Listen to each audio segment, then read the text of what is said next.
Hello, YouTubers, and welcome to Barrymar TV. Today I'm with Rory Warde from Ward's Hardware on Shop Street, and today is your second last day, Rory. Second last day. How do you feel about it? It's the end of an era, do you know what I mean? It's upsetting for the family, but you know what I mean? Time goes on, we had a good run of it.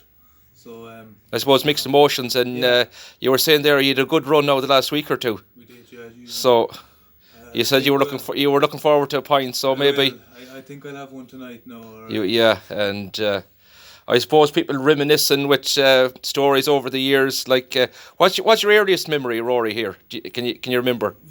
Hiding in a cardboard box so my old fella wouldn't have me working down here to do the till with the customers. I'd say about 3, and I'd be hiding up the store in a cardboard box to avoid it, but he found me every time. So that'd be one of my earliest ones. Definitely. And did you ever did anyone ever famous? Did you ever meet anyone famous in here? I met John Kenny from the Unbelievables. He was here. He liked to come in. What was he looking for? What was he? What was he looking for? He was just looking. I think he liked the whole aesthetic of the shop, the old school Ireland. You know what I mean, and all. Yeah. That theme. And he reckoned he came in over the years. And I'm sure he did. He probably was coming in before my time. Before me again, Robert Shaw used to come in. Your man out of Jaws. Q from James Bond, who lived in Mulranny, he used to come in, so he did. I think there was another one now, and I can't remember off the top of my head, but they're the 3 that stand out to me that have been in over the years.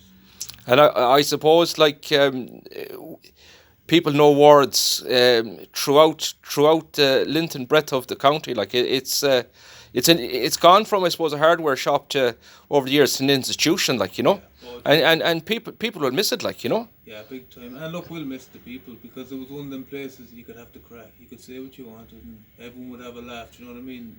Even if you weren't buying it, the people would just pop their head in, and I think it was always like that throughout the whole time here. And I heard, and it was one of the best sayings I ever heard. It's like, when you go to Vegas, whatever happens in Vegas, you leave in Vegas. And it was the same with Wards. The crack was absolutely No, and you had to be fit to 90. take it, like, you know what I mean? You got much abuse, but you had to be able to give it back, and that's the way it was.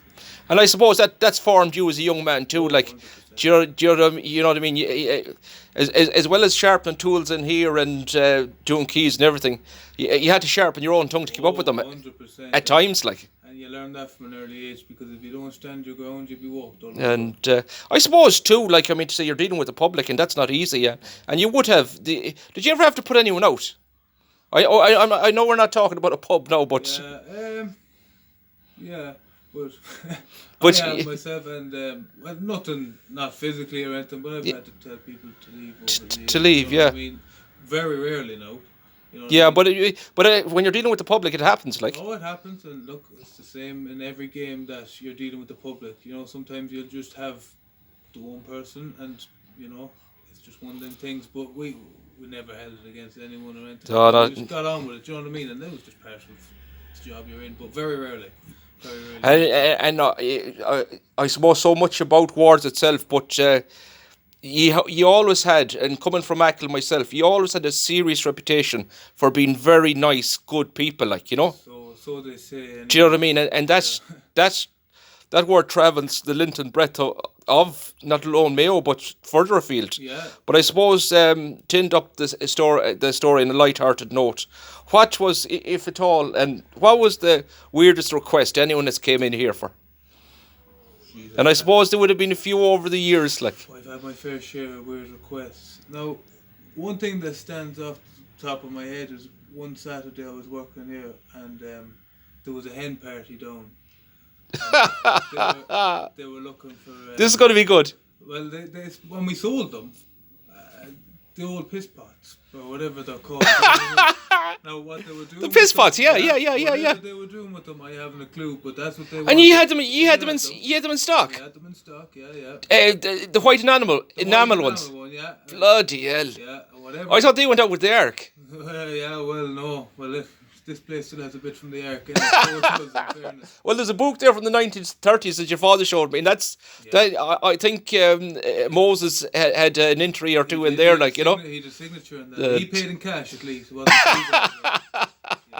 Good man, Moses. But many a weird request over the years, I could tell you so. Oh, Jesus Christ. From pliers for cutting toenails, or sandpaper to sand down their foot. I've heard it all. Oh, Jesus Christ. Yes, they're good stories to have. Well, anyway. Rory, we leave it at that, and I only can wish you and your family continued success. Thanks And very I much. suppose, I suppose, with such a good reputation, you will go on to bigger and better things, Yeah, and yeah, continue to success to the whole family. God bless you. Thanks very much. Yeah.